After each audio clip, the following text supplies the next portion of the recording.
दोस्तों, यह है उज्जैन जिला, जो मध्य प्रदेश का एक ऐतिहासिक और धार्मिक रूप से समृद्ध जिला माना जाता है, जो मालवा के पठार पर मौजूद बड़ा ही सुंदर और मशहूर जिला है। ये जिला न केवल अपनी प्राचीन सांस्कृतिक धरोहर के लिए फेमस है, बल्कि इसे महाकाल की नगरी के नाम से भी जाना जाता है। उज्जैन का इतिहास, अर्थव्यवस्था, परिवहन और धार्मिक महत्व इसे भारत के सबसे प्रतिष्ठित जिलों में से एक बनाते हैं। उज्जैन हिंदू धर्म के 7 पवित्र स्थानों यानी सप्तपुरियों में से एक है। यहाँ पे मौजूद महाकालेश्वर ज्योतिर्लिंग शिव भक्तों के लिए विशेष आकर्षण का केंद्र है। महाकाल मंदिर के अलावा यहाँ काल भैरव मंदिर, हरसिद्धि मंदिर और संदीपनी आश्रम जैसे कई स्थान मौजूद हैं। उज्जैन में हर 12 साल में आयोजित होने वाला सिंहस्थ कुंभ मेला इसे विश्व स्तर का सबसे बड़े मेलों में से एक बनाता है।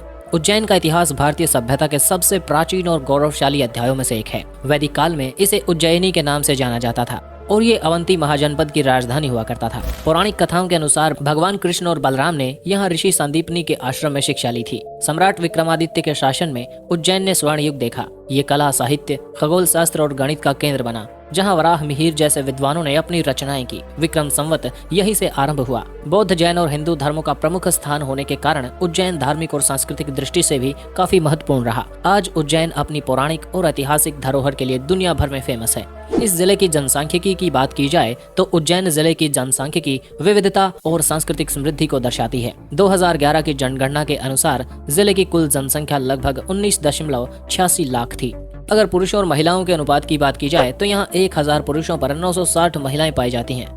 शहरी और ग्रामीण जनसंख्या का मिश्रण उज्जैन की खासियत है। उज्जैन शहर धार्मिक और सांस्कृतिक केंद्र होने के कारण घनी आबादी वाला है, जबकि ग्रामीण क्षेत्र कृषि पर निर्भर है। साक्षरता दर की बात की जाए तो लगभग 73% है। धार्मिक दृष्टि से देखें तो हिंदू समुदाय यहाँ का प्रमुख हिस्सा है। इसके साथ ही मुस्लिम, जैन और अन्य धर्मों के लोग भी यहाँ प्यार प्रेम से रहते हैं, जो जिले की सांस्कृतिक विविधता को और बढ़ाते हैं। भाषा के रूप में हिंदी यहाँ की प्रमुख भाषा है, जबकि मालवी बोली का प्रचलन भी है। उज्जैन की जनसंख्या धार्मिक मेलों और उत्सवों के दौरान और बढ़ जाती है, खासकर सिंहस्थ कुंभ मेले में, जब देश विदेश के लाखों श्रद्धालु यहाँ पहुँचते हैं। ये जिले की सांस्कृतिक पहचान को और मजबूत बनाता है। उज्जैन जिले में उद्योग अर्थव्यवस्था का एक सीमित लेकिन महत्वपूर्ण हिस्सा है। यहाँ का पारंपरिक हस्तशिल्प, पूजा सामग्री और मिट्टी के बर्तन बनाने के उद्योग भी उज्जैन में काफी ज्यादा हैं। धार्मिक और सांस्कृतिक महत्व के कारण यहाँ पूजा सामग्री, अगरबत्ती और धार्मिक वस्त्रों का निर्माण बड़े पैमाने पर होता है। ये उद्योग न केवल स्थानीय जरूरतों को पूरा करते हैं, बल्कि पर्यटकों और तीर्थयात्रियों के माध्यम से अच्छी आय का स्रोत भी बनते हैं।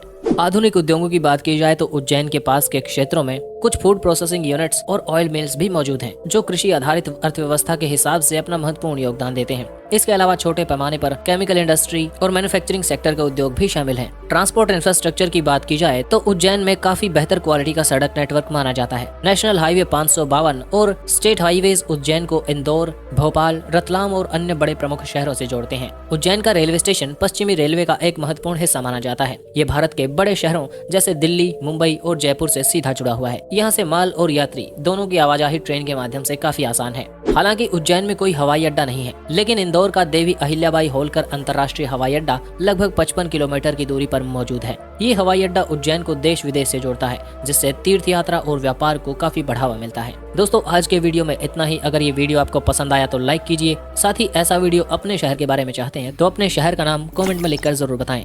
Thanks for watching.